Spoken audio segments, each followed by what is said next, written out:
Welcome back to The Price of Business. I'm your host, Kevin Price, talking to you about you and your business. You know, on Tuesdays, we bring in my good friend Charles Alvarez, sales and marketing coach extraordinaire. He works with my media company, does a phenomenal job. He's a real game changer, and we're delighted to always have him on, not only for his insight, but also for the great people he knows in business that he brings on the program. Today is no exception. But before you introduce your guest, though, today, Charles, kind of give us a little more information about your company and how people can get more information on it. Well, we work with business owners to generate more sales, create more leads, find better people, and get more productivity at their current staff. And if they'd like to get some more information, just go to cornerstonebusinessacademy.com. And I'm really excited about our guest today. It's a very, very interesting business that he's a part of. Very good. Go ahead and introduce him. We have today as our guest Jonathan Klein from Cymation, which is a phenomenal energy engineering and technology firm. And Jonathan, I'm glad to have you with us. Yeah, thank you very much for having me here.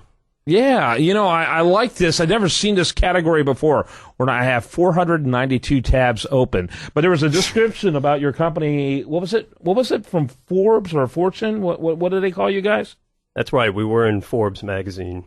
But you were cited as one of America's most promising companies. I never even heard of that before. That's cool. What exactly does that mean? Is that because you're relatively new, I'm assuming? You know, it's actually an interesting criteria. They look at a lot of different things, from our revenue growth to the size of our addressable market to profits to the type of clients we interface with. So compared to some of the other accolades out there, that one is one of the ones we're very proud of. Yeah, I bet you are. Go ahead, Charles. Well, tell us a little bit about your company. What do you do and what value do you add to your marketplace? Yeah, so at Cymation, we are focused on helping our clients make better and more informed decisions by implementing technology. How so? Yeah, tell us. Say like we know absolutely nothing about this, because, well, really we don't. Absolutely. So a big focus of our business is the energy industry. So a lot of the super majors that are developing new oil and gas fields, both onshore and offshore, they will come to us with problems and challenges that they're trying to address. A lot of times they're looking at ways to automate the production of the oil and gas, where the old way of doing it involved a lot of manual intervention, required operators going out to the field, reading pressures and temperatures and manually turning valves. What we're doing is we're putting technology in the form of a lot of industrial computers and sensors and electronics to automate that entire process and remove as much of the human element as we can. That's cool. How old is the company? The company is almost 5 years old. We spun out of Audubon Engineering in January 2009 to form Cymation. Interesting. Charles?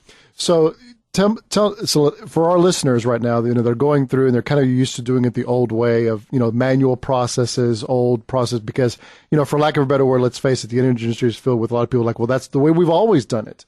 What is the risk to me that I either may or may not realize, being, let's say that I'm the VP or the director of field operations?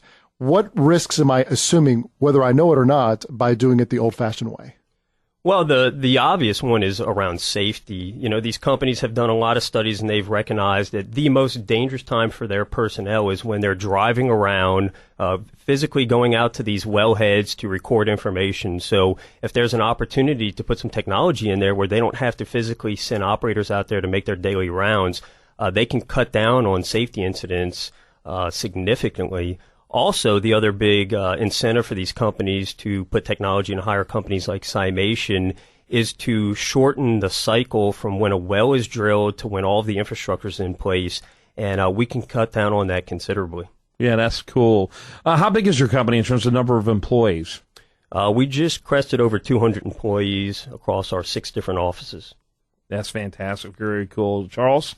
So let me ask you this. In this world of technology, one of the biggest issues that I keep hearing around almost constantly is security. Is my data safe? How do I know my data is safe? What type of measures is your company currently implementing to ensure that, because we're talking about billions of dollars here, how are you ensuring that information is protected? Yeah, that's a great question. So, the idea of using technology to control a lot of these industrial applications isn't really a novel idea. We've been doing this for at least 30 years in the energy industry. The big change now that we're seeing and that Cymation's really focused on is around the industrial cybersecurity. So you've got all this data. Often it's connected to the internet to be able to get that data from point A to point B.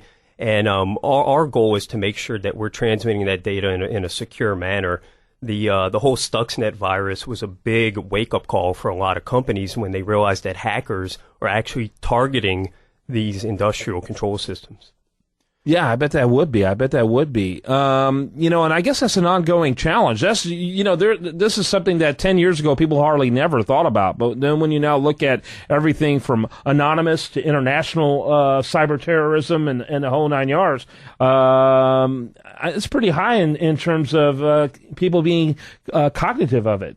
Absolutely. I mean, when before, if hackers broke into a bank, they could move some account numbers around and steal some numbers. But now, when they hack into an industrial control system that's controlling a critical application, they can blow stuff up and people can lose their lives. Yeah, absolutely. Charles? Well, as an ex-integrator myself, one of the things that you do when you're implementing a system is you do a system test to make sure it's correct. How do you do a system test against hackers trying to get into your data? So we've actually gone out and hired hackers, and we're focusing on them on the ethical direction where they actually do penetration testing on these industrial networks, and they find all the different holes. And then what we'll do is we'll come up with a plan to help mitigate that. Wow. Yeah, it'd be a great marketing scheme is if you were to go ahead and get your hackers to go after potential clients. Since we did with it, now you know what we can do. Wouldn't it be good to have us protect you? I guess they might look at that as old form insurance in the neighborhood. When the gangsters would come by, yeah, you want protection? Yeah, I guess that wouldn't work. There's probably laws about that.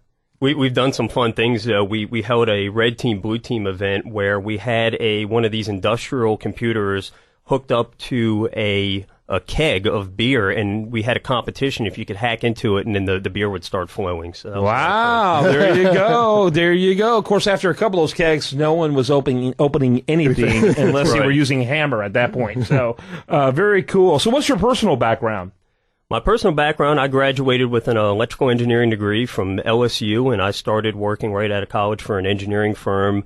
Really got a wide breadth of what I was involved in, from the business side of things to the technical engineering, until 2009 when we started the company. Very cool. Very good. Cool. Interesting topic. Cymation, we like to do energy topics, particularly on Tuesday, so delighted to have him on the program. Really glad that we've got Charles Alvarez bring him in. Cymation is CIMATION.com, Cymation.com.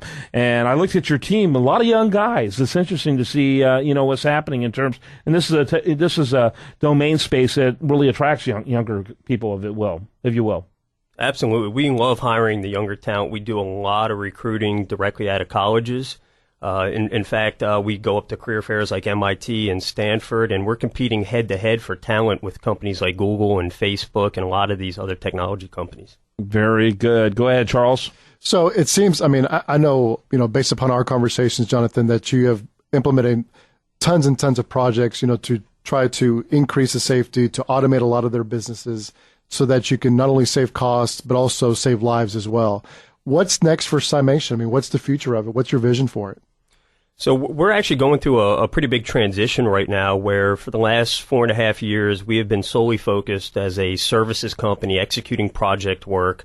But now we're going through this transition where we have spun up a technology and product development business unit with a sole focus on developing our own intellectual property. So we intend to have our own product offering in the form of software and hardware that we can offer our clients. Yeah, very cool. I'm going to call that a segment with that. Jonathan Klein, Chief Executive Officer of Cymation, only 4 or 5 years old, a couple hundred employees. This sounds like you're doing pretty good.